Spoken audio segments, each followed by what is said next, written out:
Habituellement, on offre un poste de stage, puis les CV, on peut les compter en centaines, le nombre qu'on reçoit. Ensemble. Oui. Fois Alpha, selon moi, est vraiment la façon de se démarquer. Parfait, ça. On aime ça. Qui est vraiment, justement, le prochain step que les gens peuvent faire. Puis une personne qui, en plus de ses études universitaires, en plus, par exemple, de travailler, va en plus être dans un club d'investissement, ben pour nous, ça démontre justement de la motivation. Ça démontre que la personne est capable, justement, de jongler avec un travail, l'école, un club en plus. Donc, c'est vraiment tous des éléments qui font en sorte qu'une personne peut se démarquer. Bonjour tout le monde. Bienvenue dans un nouvel épisode du podcast L'Alpha de la Finance, une présentation du Fonds Alpha et de l'ASAL. Un gros merci à vous de nous supporter. Un gros merci aussi à vous qui écoutez le podcast, que vous soyez étudiant dans votre auto, n'importe où. Merci d'écouter parce qu'aujourd'hui, on a un épisode quand même pas pire. Ça va vraiment être intéressant. Je pense que si vous êtes en finance, on a tous déjà écouté un film. On a tous... je pense que dans la tête de mes parents... La finance, c'est beaucoup la banque d'investissement, c'est souvent ça, c'est l'investment banking. Puis aujourd'hui, on a la chance d'avoir un directeur en IB de chez CIBC Capital Markets qui est là pour nous en parler. On a une chance incroyable de t'avoir avec nous. Maxime, salut! Bonjour, merci beaucoup de me recevoir. Pas trop stressé, ça va bien? Ça va bien. Pour vrai, j'ai plein de questions pour toi aujourd'hui parce que je me rappelle, moi, quand j'étais jeune, avant même de savoir vers quoi où est-ce que je voulais aller, je me rappelle, j'avais ouvert mon cellulaire. Okay, ben, dans le temps, j'avais un iPod Touch, là, ça remonte.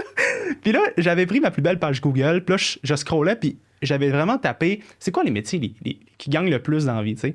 Puis je me rappelle, la finance, ça arrivait quand même les tops, puis je me rappelle vraiment avoir vu investment banking dans ces eaux-là. Puis là, après ça, je me suis dit, bon, c'est probablement là-dedans que je vais m'enligner.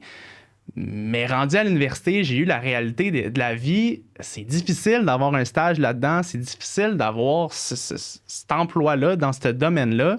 Puis toi, j'aime ça faire des comparaisons. T'es comme un gladiateur des temps modernes. T'as réussi à mettre ton pied là-dedans, d'avoir une job, puis rester là-dedans. Tu sais. Puis avec le temps, c'est vraiment bon. Fait que, écoute, plein de questions pour toi aujourd'hui.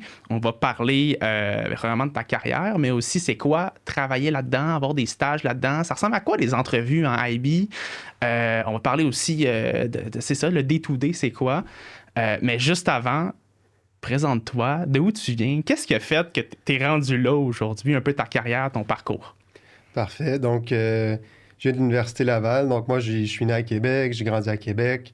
J'ai fait mon université, c'était l'Université Laval. Oui. Par la suite, j'ai fait mon stage à l'université en France. Donc, j'ai commencé pour une firme de consulting, mais j'ai eu la chance de faire un beau stage à Paris. C'est là un peu que ça m'a ouvert les portes, puis ouvert surtout les yeux sur les différentes facettes qu'on pouvait faire en finance. Puis c'est justement lors de mon stage à Paris que j'ai découvert c'était quoi l'investment banking. Donc, nous, on travaille sur des transactions, donc des transactions de fusion-acquisition. Et on a eu la chance de travailler avec une banque d'investissement qui était en France. Puis c'est là que ça m'a ouvert les yeux, puis je regardais ce qu'ils faisaient, puis je me suis dit « Oh, wow! » Moi aussi, c'est exactement ça que j'ai envie de faire. Oh ouais. Donc là, ça m'a un peu ouvert les yeux, puis c'est durant mon stage, qui était entre ma deuxième et troisième université, que je me suis dit, OK, donc c'est ce que je veux faire. Maintenant, comment je m'y rends? Donc, c'est là vraiment qu'après ça, le processus a été OK, comment les entrevues fonctionnent? C'est quoi les opportunités d'emploi, justement, à Québec? À Québec, j'ai réalisé qu'il n'y a pas vraiment d'équipe d'investment banking à Québec. Donc, pour moi, le choix logique était de faire un move à Montréal pour pouvoir, justement, avoir l'opportunité de travailler pour une des grandes banques canadiennes. Donc, après mon université, j'ai commencé pour une firme en consultation, la même avec laquelle j'avais fait mon stage. Par la suite, écoute, quand on vient de l'université à Québec, des fois, c'est plus difficile au niveau du placement, surtout que je n'avais pas fait de stage en investment banking. Ouais. Donc là, on rentre vraiment dans la portion plus networking. Donc là, on recule il y a environ 8 ans, parce que j'aurais peut-être dû commencer par là, mais ça fait 8 ans que je travaille justement en investment banking. OK. Donc, au début, c'est vraiment du networking. Donc, les bons vieux coffee chat. Donc, on envoie des courriels aux gens. Ça, il aime ça. Oui, mais des fois, on en reçoit beaucoup. Ah ouais? Mais là, après ça, c'est ça. C'est vraiment rencontrer les gens, puis essayer de se faire une place. Puis tout ce processus de networking-là sert à avoir l'entrevue. Donc, c'est un peu le processus que j'ai fait. Donc, dans mon stage, découverte d'investment banking, déménagement à Montréal, networking pour finalement me faire embaucher comme analyste, qui est le premier niveau quand on commence en investment banking dans une banque. Wow! Puis quand tu regardes les autres jeunes qui ont été à l'école avec toi, là, est-ce que tu vois que tu as été chanceux ou est-ce que tu vois que tu as eu des opportunités au bon moment, tu avais le dos tourné vraiment vers les opportunités ou tout le monde s'est quand même bien placé en finance? Ça dépend vraiment de ce que tu as envie de faire aussi, parce que investment banking, c'est un domaine que beaucoup de gens veulent faire, mais en même temps, c'est un domaine que faut vraiment que tu veuilles le faire. C'est ça. Puis on pourra en parler un peu plus en détail. Plus loin, mais c'est des heures qui sont assez difficiles. C'est un travail qui est très stressant, très demandant, qui te demande vraiment de mettre ta carrière au centre de ta vie. Puis ça, les gens doivent vouloir faire ça. Donc, les gens qui veulent faire ça, mais c'est une super belle carrière. Ouais. Puis au niveau de mes collègues avec qui j'étudie à l'université, il y en a qui sont sur les training floors, il y en a qui sont justement au niveau des placements. Donc, pour eux, c'était ça qu'ils voulaient. Ils ont réussi. Donc, je te dirais que la majorité des gens avec qui j'ai étudié sont assez contents d'où ils se sont retrouvés. Il n'y en a pas beaucoup qui ont été en investment banking autres que moi, mais je veux dire, je pense que c'est une décision aussi personnelle. Puis moi, j'ai vraiment voulu faire ça. C'est un processus qui est assez compétitif, donc ça demande beaucoup d'efforts aussi.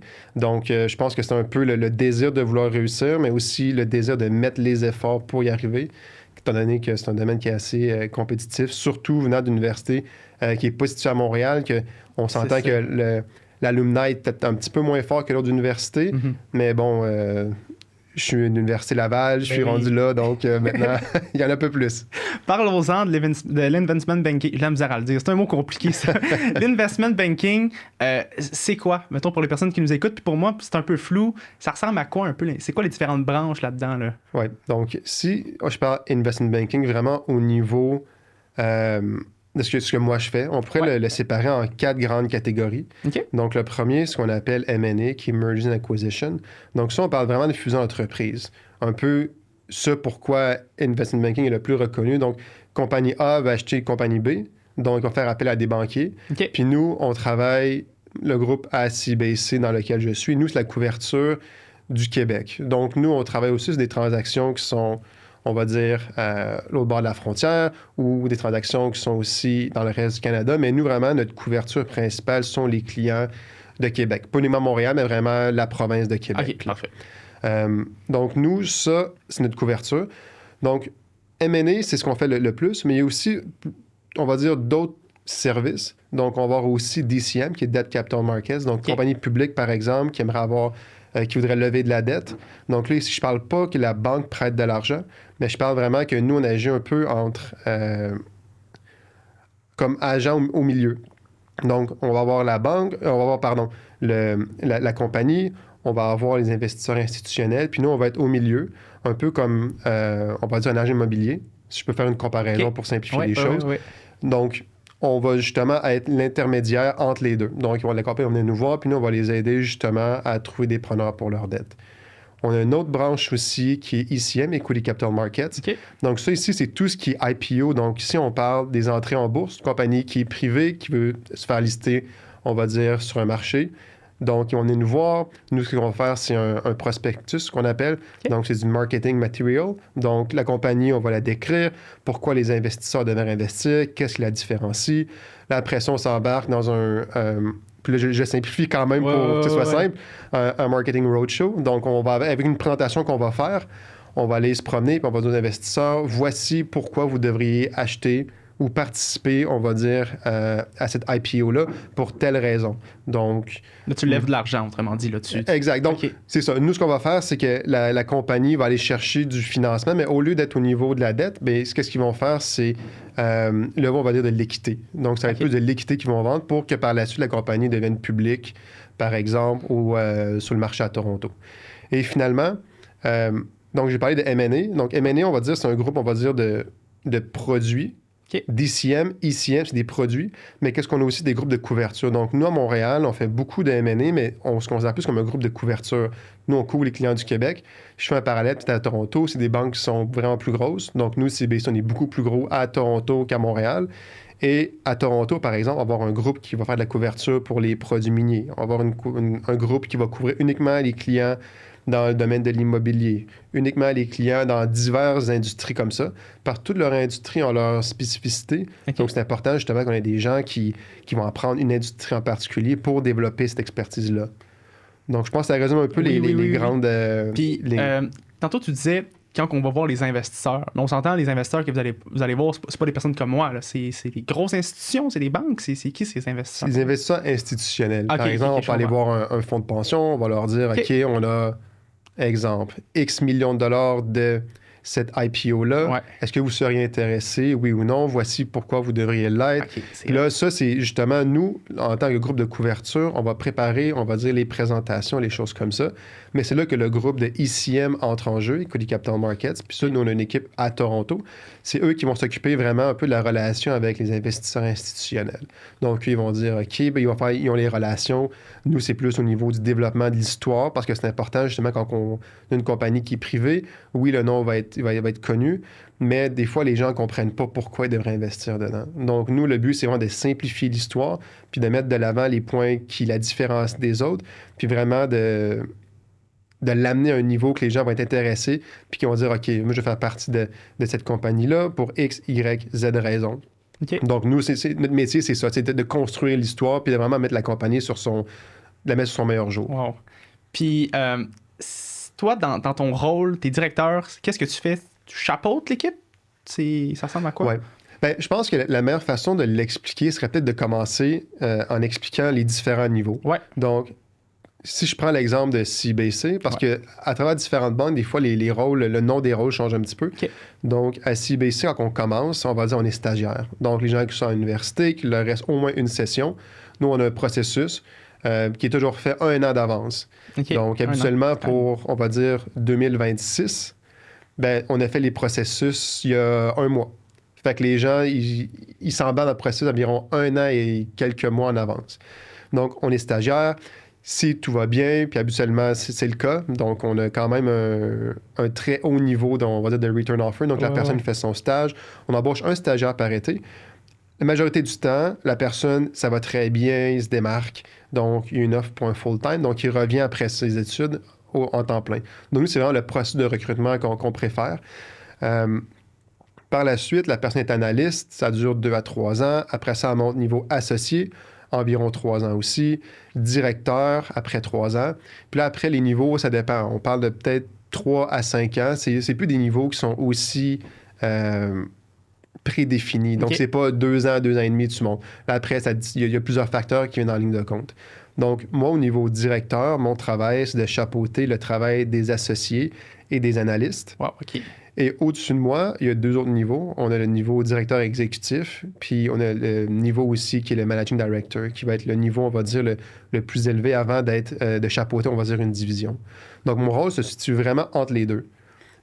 Au niveau directeur, ça va être de s'assurer que le matériel que les analystes et associés préparent sont en ligne avec les demandes des clients. Au niveau directeur, tu as une plus grosse portion de ton travail qui consiste à justement travailler avec le client, s'assurer que les analyses qu'on fait répondent à leurs besoins. OK. Penser au niveau aussi stratégie, niveau présentation, qu'est-ce qu'on devrait faire, puis s'assurer qu'on est aligné avec les managing directors qui, eux, sont plus en charge, on va dire, de la relation client. Donc, c'est vraiment être au milieu. Puis peut-être qu'est-ce qui est le parallèle que je peux faire, ou peut-être qu'est-ce qui rejoindrait plus les auditeurs, ça serait peut-être au niveau stagiaire, que je peux expliquer un peu qu'est-ce qu'un stagiaire fait. Donc, le stagiaire va faire un travail qui est très, très similaire à celui de l'analyste. Donc, je rappelle, analyste, c'est vraiment le premier niveau après l'université qu'une personne va commencer. Okay. Donc, l'analyste, lui, qu'est-ce qu'il va faire? C'est vraiment les présentations. Donc, nous, on fait beaucoup de présentations. Oui, on travaille sur des transactions. On appelle ça des mandats live. Donc, des transactions, on va dire, fusion-acquisition, des choses comme ça. Mais une grosse partie, qu'on a un groupe de couverture qui va être justement la couverture de clients. Donc, le client peut venir nous voir, par exemple, nous dire, OK, on aimerait mieux comprendre ce que les compétiteurs font au niveau de l'allocation de capital. Est-ce qu'ils utilisent beaucoup de leur capital pour, on va dire, racheter des actions? Est-ce qu'ils l'utilisent pour augmenter le dividende, faire des fusions-acquisitions, des projets d'investissement interne? Donc, des fois, on a des demandes comme ça qui... On pense souvent à investment banking que c'est juste des grosses transactions. Mais avant d'arriver aux transactions, il y a toujours une grosse portion de travail qui est fait à comprendre l'entreprise puis justement répondre à leur interrogation. Ultimement, on est des conseillers aussi. On n'est pas juste là pour faire les transactions, mais on est là pour aider la compagnie vraiment je parle des compagnies publiques, mais on le fait aussi avec des compagnies privées pour justement d'autres types de conseils. Mais c'est vraiment aider les compagnies dans leur développement, dans leur accès aux capitaux. Donc, c'est pas juste fusion-acquisition. C'est vraiment beaucoup plus grand que ça, qu'est-ce qu'on fait. Puis, c'est quoi qui te. Là, je vois que t'es passionné, c'est le fun. Qu'est-ce qui te passionne dans ce que tu fais, mettons, day-to-day? Je te dirais que tous les jours, ça change vraiment beaucoup. Ouais. C'est sûr que nous, quand on travaille sur un projet de fusion-acquisition, on dit oui, ça change à tous les jours, mais un projet va des fois durer 5, 6, 9 mois, 1 an, tout dépendamment du projet. Des fois, ça va très bien. Des fois, bon, ça va très bien. Il arrive des éléments comme, par exemple, qu'est-ce qui se passe depuis quelques mois au niveau de l'incertitude des marchés. Ça met les processus un peu en attente. Donc, qu'est-ce qui me passionne, c'est vraiment, je te dirais, la diversité des mandats. Okay. Puis plus que ton rôle évolue, plus qu'au début, bon, tu fais des analyses. Donc, des niveaux analystes, tu fais des présentations, tu fais des modèles financiers dans Excel, tu fais beaucoup de recherche. Donc, le travail de l'analyste, il y a beaucoup de recherche aussi. OK. Après, tu montes niveau associé. Donc, ton rôle, ça reste très similaire à l'analyste, mais en même temps, ton rôle va être de réviser ce que l'analyste va faire pour s'assurer que, de un, c'est bien fait. Parce que tout le monde doit débuter analyste, tout le monde sort d'université. Ouais. Personne n'est prêt à 100% pour commencer à investment banking. T'as des choses à apprendre. Exact. Donc, on commence à ce niveau-là. Okay. Puis là, après, par la suite, bon, mon niveau directeur, ça va être de réviser un peu qu'est-ce qu'ils ont fait comme ça. T'as parlé des stagiaires tantôt. Oui. C'est le fun. Quand tu sors de l'université, c'est qui que vous prenez comme stagiaire? Parce que vous prenez pas tout le monde, là. C'est vraiment ça. Là. C'est qui, mettons, le profil typique de la personne que vous prenez? Oui. Donc, nous, évidemment, on recrute de n'importe quelle université. OK. Nous, qu'est-ce qui va être important pour les personnes? Puis, tu n'as pas nécessairement besoin d'avoir un bac, on va dire, en finance. On a beaucoup aussi de personnes qui ont étudié en comptabilité dans l'équipe. Donc, je te dirais que ces deux programmes-là, en réalité, pour nous, c'est assez équivalent. Qu'est-ce qui va démarquer les gens? C'est oui, tout le monde, de un, ça prend évidemment une bonne cote universitaire. Ouais. Parce que pour donner une ordre de grandeur, habituellement, on offre un poste de stage, puis les CV, on peut les compter en centaines le nombre qu'on reçoit. En centaines? Oui. Donc, c'est assez compétitif. Donc, évidemment, le premier cote qu'on va faire habituellement, c'est regarder les cotes. Fait que pour n'importe qui a un intérêt, c'est important d'avoir l'intérêt quand même assez tôt, ou sinon, on va dire, bon, de s'assurer qu'on est capable de maintenir un bon GPA, GPA qui est la cote. Ou sinon, ben, qu'est-ce qui est possible de faire? Des fois, c'est reprendre des cours pour augmenter son GPA aussi. Ça se fait beaucoup, ça, ouais. Oui, parce que c'est vraiment le critère numéro 1, c'est la cote. Comment on peut éliminer au moins, on va dire 80% des candidats? Habituellement, ça va être avec la cote universitaire. Okay. Par la suite, tout le monde a son bac en finance, rendu là, ou en comptabilité, ben, en train de le faire, on va dire. Après ça, tout le monde a un bon GPA. Donc là, après, pour se démarquer, qu'est-ce qu'on fait d'autre? Donc, club d'investissement universitaire. On parlait justement un peu plus tôt du fonds alpha. Ouais. Donc, fonds alpha, selon moi, est vraiment la façon de se démarquer. Parfait, ça. On aime ça. Qui est vraiment, justement, le prochain step que les gens peuvent faire. Parce que tout le monde va avoir le même parcours universitaire un petit peu en termes de cours, mais je pense que avoir un club d'investissement un peu comme le fonds alpha va vraiment se permettre de pousser ses connaissances un peu plus loin que justement jusqu'à ce qui est montré. Vraiment, ouais. Puis ultimement, investment banking, c'est une question, oui, avoir une bonne cote, avoir tout ça, mais c'est une question d'attitude aussi, puis de vraiment vouloir. Puis une personne qui, en plus de ses études universitaires, en plus, par exemple, de travailler, va en plus être dans un club d'investissement, bien, pour nous, ça démontre justement de la motivation. Ça démontre que la personne est capable justement de jongler avec un travail, l'école, un club en plus. Donc, c'est vraiment tous des éléments qui font en sorte qu'une personne peut se démarquer. Puis évidemment, après ça, c'est les processus d'entrevue, mais je te dirais que ça, c'est les 3 éléments au moins qui devraient être mis de l'avant, c'est ça. Donc, programme finance, comptabilité, pour résumer, un bon GPA, puis peut-être le club d'investissement. Je sais qu'il y a des compétitions aussi universitaires. Oui, beaucoup. Donc ça, je me rappelle même moi à l'université, j'avais fait j'ai eu du commerce en finance. Ben oui. J'avais fait aussi l'Omnium financier. L'Omnium financier, ouais. CFA Challenge, il y en a beaucoup. Là, ouais. C'est ça. S'il y a une personne, je sais pas, qui a un bac en maths ou un bac en économie, est-ce que c'est quelque chose où ça prend vraiment le cursus finance? Non. Non, c'est ça. Ultimement, on veut des gens qui sont passionnés par les marchés financiers, des gens qui veulent vraiment percer dans ce domaine-là, parce qu'on le voit des fois, on parle avec des gens, puis c'est assez c'est assez rapide de voir les gens qui veulent vraiment faire ça. Ouais. Puis c'est pas nécessairement des gens qui ont eu une passion pour la finance depuis leur tout jeune âge. Là. Il y a des gens qui, comme un peu moi, qui l'ont découvert un peu plus tard à l'université. Puis ça revient à ce que je veux vraiment faire ça. Ouais. Fait qu'il y a des gens qui peuvent avoir des bacs en économie, comme tu dis. Ouais. Ce qu'on veut, c'est justement des gens qui vont être passionnés par les marchés financiers. Donc, peu importe le background, ça va être est-ce que tu es capable de te rendre, c'est ça. Tu es capable de te rendre au niveau des entrevues, puis après ça, réussir les entrevues, qui est une autre partie assez compliquée dans le domaine. Parlons-en les entrevues parce que c'est vraiment pas c'est pas évident, puis en plus t'arrives là stressé, puis souvent les personnes c'est leur première entrevue. C'est quoi un peu la différence entre les entrevues en IB versus d'autres entrevues en finance là? Y en a-tu une différence? Oui, donc en investment banking, habituellement, le format est assez standard. Peu importe que ce soit avec la banque CIBC ou bien que ce soit avec d'autres banques, le processus va toujours avoir plusieurs rounds d'entrevues. OK. Et pour chaque entrevue, ça va être séparé en 2 portions habituellement.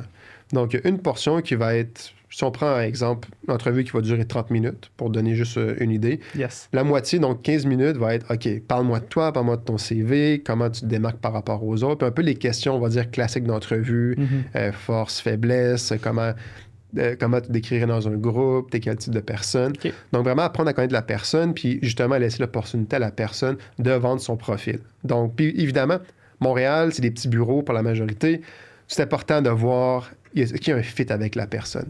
Parce qu'on n'est pas non plus un bureau de Toronto, on n'est pas un bureau de New York, on n'est pas des bureaux que il va y avoir 20, 30, 40 analystes ensemble. C'est des tout petits bureaux. On veut s'assurer que l'électricité, on va dire, passe bien, le courant passe bien. L'autre portion d'entrevue, qui est la portion qui est redoutée par tout le monde, c'est les questions techniques. Okay. Donc, d'aussi loin je me souviens, ça a toujours été comme ça. Mais moi, il y a 8 ans, quand j'ai commencé, c'était le même type d'entrevue. Encore aujourd'hui, c'est la même chose. Donc, ça va être des questions de finance. Mais des questions de finance vraiment orientées autour de l'investment banking. Okay. Ça va être des questions, on va dire, des mises en situation. Donc, d'une compagnie A qui achète compagnie B, on a certains multiples d'évaluations. Qu'est-ce qui se passe si elle achète? Donc, c'est des questions que les gens doivent se préparer et que pour se préparer à ça, il y a beaucoup de ressources en ligne. Donc, on a juste à taper sur Google questions d'investment banking, où il y a un guide qui est assez connu. On a qu'à écrire les 400 questions d'investment banking. Puis il y a un guide qui va sortir qui habituellement 95% des gens qui vont postuler en investment banking vont pas mal avoir appris par cœur. Donc, en entrevue, c'est une chose connaître ces questions-là, mais c'est une chose surtout les comprendre. Puis c'est ça que les candidats doivent se préparer, parce que nous, quand on va tester les candidats en entrevue, par exemple, ça va être, OK, on le sait, tu as lu les questions, tu les as appris par cœur, mais nous, la question, c'est de savoir est-ce que tu comprends qu'est-ce que tu veux nous expliquer. Donc, on commence avec les questions techniques. Dans la deuxième partie de l'entrevue, les gens répondent. Puis nous, après ça, on essaie de toujours creuser un petit peu plus. OK, mais tu nous dis ça, mais pourquoi? Pourquoi? Puis comprendre. Ah, puis peut-être un point, dernier point que je voudrais ramener aussi, qui est très important au niveau des entrevues. Quand on parle d'une personne qui est motivée, qui est passionnée, c'est une chose d'avoir le CV, avoir fait ci, avoir fait ça. On veut une personne aussi qui s'informe. Donc, on veut une personne qui va arriver en entrevue, puis on va lui dire, OK, mais peux-tu nous parler d'une transaction que tu as fait? On va dire, excuse-moi. Peux-tu nous parler d'une transaction que tu as lue dans les derniers mois, par exemple? Donc, nous, c'est important que la personne arrive, puis on dit, ah ben oui, je peux vous parler de la transaction X a acheté Y. Il y a eu ça dans la transaction. Il y a eu tel multiple d'évaluation. Ça s'est vendu à telle valeur. On veut juste, est-ce que tu as un intérêt réel pour les marchés financiers? Ultimement, c'est juste un petit check de box. Est-ce que tu lis par toi-même sur les marchés financiers? Ce que je retiens, c'est beaucoup la passion, puis la préparation avant une entrevue, c'est vraiment important. Il y a beaucoup de gens à Québec, un autre sujet, ils ont peur de l'anglais. L'anglais, c'est vraiment important dans le milieu financier, mais à quel point l'anglais est important? Est-ce qu'il faut que tu sois complètement bilingue ou vous envoyez des stagiaires arriver puis ils sont un peu sur le côté niveau anglais? Majorité du temps, nous, tout le travail qu'on fait, la majorité des présentations, étant donné qu'on travaille avec Toronto, nous, on doit faire du matériel en anglais. Parce qu'on ne peut pas faire, par exemple, du matériel en français. Parce que nous, ce qui est important, c'est qu'on fait aussi appel à Toronto pour nous aider.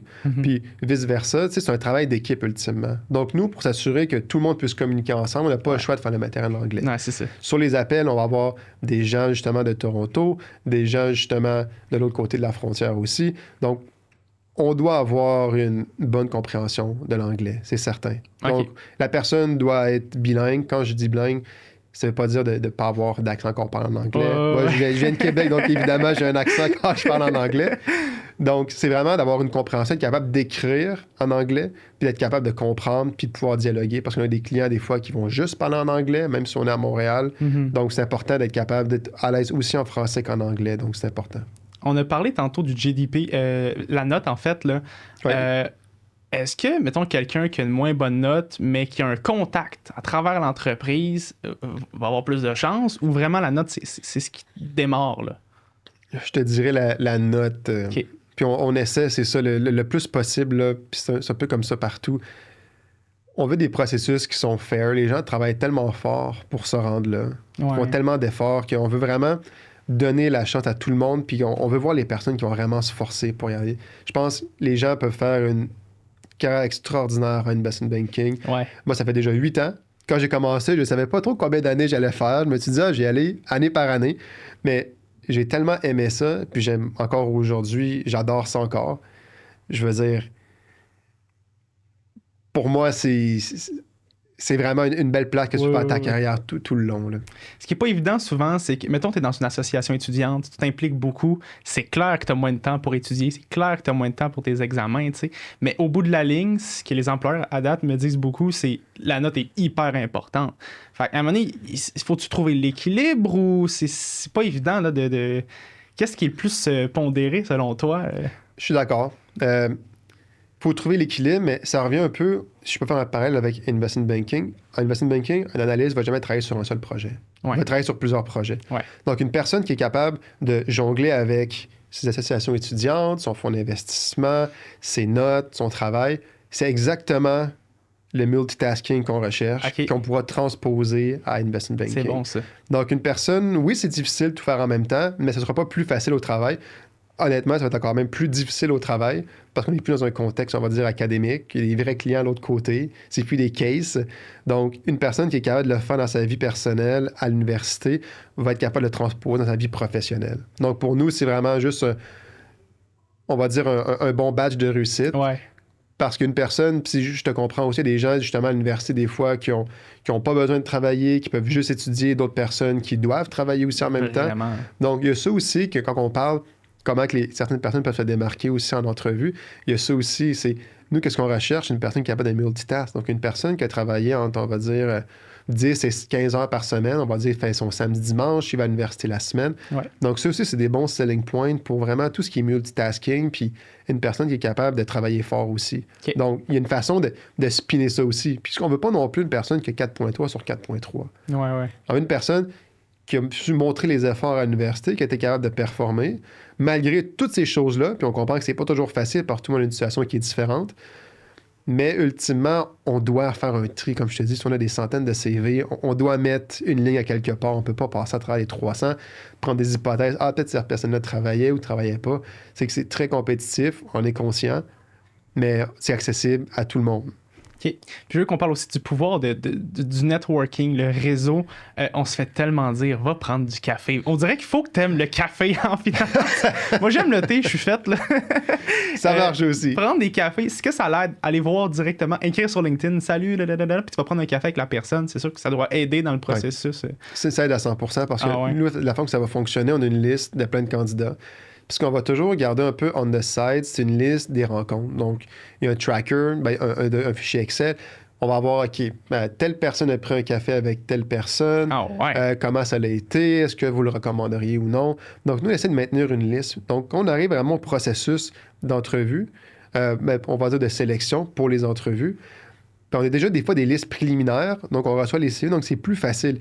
Évidemment, c'est une belle façon de se démarquer aussi, mais en même temps, ça peut faire en sorte que tu ne te fasses pas appeler non plus. C'est pas à cause que tu as pris un café nécessairement que ça va t'aider. Mais habituellement, si tu suis le networking, puis c'est exactement ce que j'ai fait moi pour entrer, tant que je n'avais pas fait de stage, ça a été de prendre des cafés quand j'étais à Montréal avec les banquiers de toutes les banques pas mal à Montréal dans le temps. On recule il y a environ 8 ans. Puis ça vient au fait de créer, c'est ça, son petit réseau. Puis ça ne va pas nécessairement te permettre d'avoir le travail. Mm-hmm. Mais ce que ça va te permettre, c'est de pouvoir accéder à l'entrevue. Et c'est à ce niveau-là que tu aies ou non eu un café avec quelqu'un. Un coup, tu as l'entrevue. Maintenant, tu es au même pied d'égalité que tout le monde. Puis il y a juste toi et tu dois performer rendu là. Donc, ça te donne pas un travail. Ça te donne l'opportunité de pouvoir C'est ça. te prouver devant, je veux dire, devant les faire banquiers. voir au bout de la ligne. Mais c'est bien Exact. que tu m'en parles. Les cafés sont traqués. Ça me fait capoter. C'est drôle. C'est Oui, vraiment ben c'est quand on le spécial. fait, on prend ça au sérieux aussi. Ben quand oui. on rencontre les gens, s'il y a des gens, des fois, qui vont aller de plus loin, qui vont aller nous rencontrer, puis je veux dire, on prend pas non plus des cafés avec... Je prends pas des cafés avec tout le monde qui Ah m'écrit non. ça serait impossible. Je passerais Ah des ouais. journées à prendre du café, là. Mais pour nous, c'est important parce que ça démontre aussi que la personne, c'est un peu dans quoi qu'elle s'embarque. Parce que c'est un peu une règle non écrite que ton networking va passer par les cafés, on va dire, informels. Donc, c'est pas quand on prend des cafés, c'est pas des entrevues, il n'y a pas des questions techniques comme que je parlais précédemment. C'est vraiment comment ça va, qu'est-ce que tu fais dans la vie, pourquoi tu es intéressé par investment banking. C'est rien qu'apprendre à se connaître pour créer, on va dire, un premier contact. Là. Puis là, c'est le fun que tu m'en parles. Quand tu reçois des LinkedIn, y a-tu, mettons, pas comme sur Tinder, mais y a-tu des phrases d'accroche des fois que tu fais ça a l'air intéressant, ou y a-tu, mettons, des tournures de phrases qui vont mieux, ou je sais pas, un type. Excellente question. Ça, c'est une bonne question. Je pense que l'important, c'est qu'il faut que ça reste assez flexible. Il ne faut pas qu'on sente que la personne est comme « Hey, salut, on prend un café ». Faut qu'on sente que la personne est plus dans une approche « Hey, j'aimerais en apprendre davantage, j'aime ton parcours ». Qu'est-ce qui est important aussi, c'est de faire des fois des parallèles avec la personne. Comme moi, évidemment, des gens d'Université Laval, des fois, qui m'écrivent, ils sont comme « Hey, tu viens d'Université Laval aussi, j'ai vu ton parcours, je serais intéressé, est-ce que ce serait possible de discuter ?» Puis c'est sûr, quand des fois c'est à Québec, on fait des Teams, mais recul, peut-être il y a 8 ans, les Teams, c'était pas vraiment à la mode. Non. Fait que c'était vraiment plus en personne, mais des fois, on le fait juste par Teams, parce que c'est plus facile, surtout quand des gens, par exemple, de l'Université Laval, qui m'envoient des messages. Donc, ça se fait bien, ça prend 30 minutes, on parle, puis justement, ça leur permet d'avoir un pied dans la porte. Puis surtout, ils doivent utiliser ces moments-là pour apprendre à connaître l'équipe un petit peu. Vous êtes combien? Qu'est-ce que vous faites exactement? Tu sais, c'est tout un processus, on va dire, d'apprentissage sur l'équipe qui, ultimement, quand la personne va postuler, bien, est capable de dire, on va dire, c'est à l'aide de présentation. Encore une fois, c'est une question de démontrer de l'intérêt. C'est ça. Hey, j'ai parlé avec Maxime, il m'a dit ci, ça. Tu sais, il ramène un peu les points qu'on a discutés, que tu trouves intéressants. C'est bon, puis ça. Puis ramène-les, puis dis, OK, ben on a une discussion. Pourquoi CIBC? Ben voici 1, 2, 3 points qui font en sorte que la plateforme s'est démarquée versus une autre banque.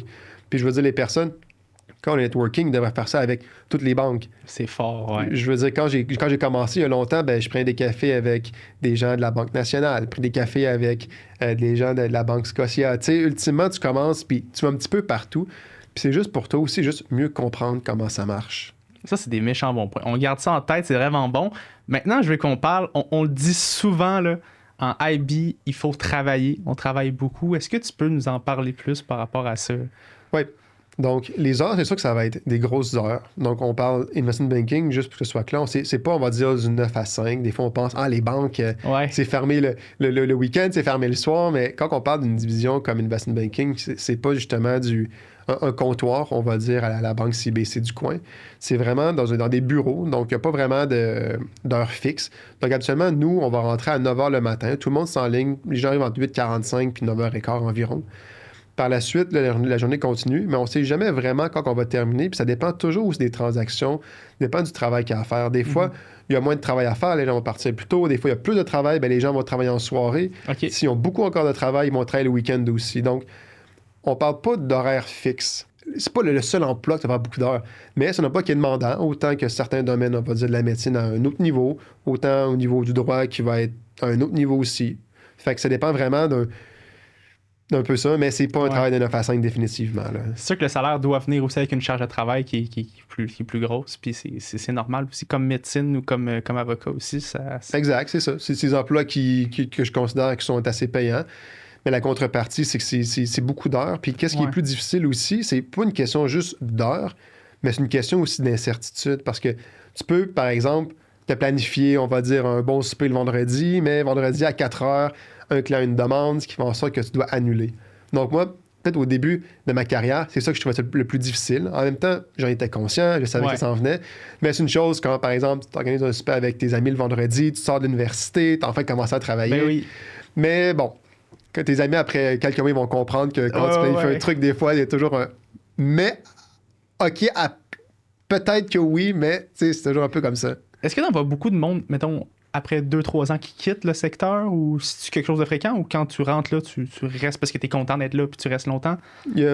Je te dirais, ça dépend toujours. Si je prends les dernières années à la banque CBC, on a eu vraiment un beau deal flow. Donc, un deal flow, c'est beaucoup d'activités, donc beaucoup de belles transactions justement qu'on a fait. Donc, ça dépend toujours. Des fois, quand on travaille plus, les gens vont être plus fatigués. Il y a des gens, sinon, qui rentrent puis qui se disent, moi, je vais faire 1 an ou 2 pour par la suite faire un autre métier. Parce que quand on sort de l'université, puis justement, pour peut-être les personnes du fonds Alpha, c'est Investment Banking, je vous dirais que c'est une des meilleures places qu'on peut aller pour développer son coffre à outils. Les débouchés sont bons. Hein. Oui, parce que tu peux commencer en faisant ça. Après ça ouvre beaucoup de portes. Évidemment, nous, le but, c'est quand on embauche une personne, que la personne reste longtemps avec nous. Je veux dire, on passe beaucoup de temps justement à former la personne, à l'exposer à des belles transactions, à l'inviter aux rencontres. Vraiment, nous, on essaie de donner une expérience complète aux personnes qu'on embauche. Donc, on aimerait ça que les gens restent plus longtemps. Mais quand on est dedans, je pense, Investment Banking, tant que tu ne l'as pas fait, tu peux avoir travaillé fort à l'université, tu peux avoir fait beaucoup de choses, mais tant que tu n'es pas dans le milieu pour vraiment comprendre un peu c'est quoi, ben c'est là que ça devient des fois, OK, c'est pas ce que j'avais pensé, je savais que c'était dur, mais peut-être pas autant que ça. Fait que ça dépend toujours. Nous, on veut que les gens restent. Des fois, les gens partent un peu plus tôt. Je pense qu'on a quand même un bon ratio de quand les gens qui restent et les gens, justement, qui décident de faire autre chose de leur carrière. Merci beaucoup pour ton temps. Je veux qu'on clore l'émission avec, tu donnes une bourse pour l'Université Laval, ce que j'ai compris, puis je trouve ça vraiment le fun. Peux-tu nous en parler plus? De où ça vient, cette idée-là de donner une bourse? Oui. Donc, j'ai pensé à ça. Ça fait peut-être 1 an que je pense, que je me dis, bon, j'ai une université, moi-même, ayant été à l'Université Laval, j'avais reçu justement quelques bourses. Je me suis dit, bon, comment redonner à l'université? C'est quand même, je veux dire, grâce à l'Université Laval que je suis rendu là, j'ai étudié là, j'ai adoré mon expérience là-bas. Je veux dire, les professeurs en finance, rien à dire, c'était incroyable ce que j'ai appris là-bas. Donc, je me suis dit, bon, comment justement redonner? Pour moi, c'est important. Donc, c'est ça. C'est une bourse à mon nom, Maxime Renaud. C'est une bourse qui est pour les gens qui étudient en finance. Donc, j'essaie de faire une bourse un peu comme si moi, j'étais à l'école. Ça serait quoi un peu la bourse que j'aurais aimé avoir? Donc, c'est une bourse en finance. Donc, quand je te parlais de la cote universitaire, ça prend un minimum de 3,5 dans le programme pour y avoir accès. Donc, pour moi, c'est une chose de donner une bourse à quelqu'un en finance. Mais pour moi, c'est important de donner une bourse aussi à quelqu'un qui met vraiment les efforts puis qui essaie au maximum de performer. Donc, c'est une bourse comme ça. Donc, c'est une bourse de 2 500 $ que je me suis engagé à donner pendant 4 ans. Donc, un total de 10 000 $ pour aider justement les étudiants avec, on va dire, concilier, travail et études. Puis tout ça, ça vient aussi avec, si la personne le veut bien, du mentorat. Donc, moi, en plus de la bourse, je propose à la personne qu'on se rencontre, qu'elle me pose ses questions, étant donné que c'est une bourse qui est pour les gens qui étudient en finance. Mais c'est une bourse de gens en finance qui ont peut-être divers objectifs, que ce soit investment banking, que ce soit autre chose. Je veux dire, j'ai quand même une certaine connaissance du domaine financier. Donc, moi, ça me fait plaisir de les aider puis de leur dire, OK, tu veux faire ça, mais voici comment te préparer. Ou, tu veux faire du investment banking, mais voici comment la majorité des gens se préparent. Voici comment ça pourrait t'aider. C'est vraiment hot, puis c'est vraiment généreux. Merci beaucoup de faire ça. Fait que merci beaucoup pour ton temps. C'était vraiment le fun. On est à Montréal aujourd'hui. Fait que c'est ça. Il y avait du transport, il y a des coûts. Faut que je remercie nos partenaires avant de terminer l'épisode. Là, un gros merci à Beneva, IA Groupe Financier, Mallette, puis un gros merci aussi à notre propulseur CFA Québec. J'espère que vous aurez aimé. Moi, j'ai trippé. Merci beaucoup encore. Ça fait plaisir, merci. Écoutez, on va se retrouver pour un prochain épisode. Si vous avez des questions, je le redis à chaque fois, mais écrivez-nous, puis on va vous aiguiller si vous avez des choix de carrière à faire, il n'y a pas de problème. Donc, on se dit à la prochaine tout le monde. Bye bye.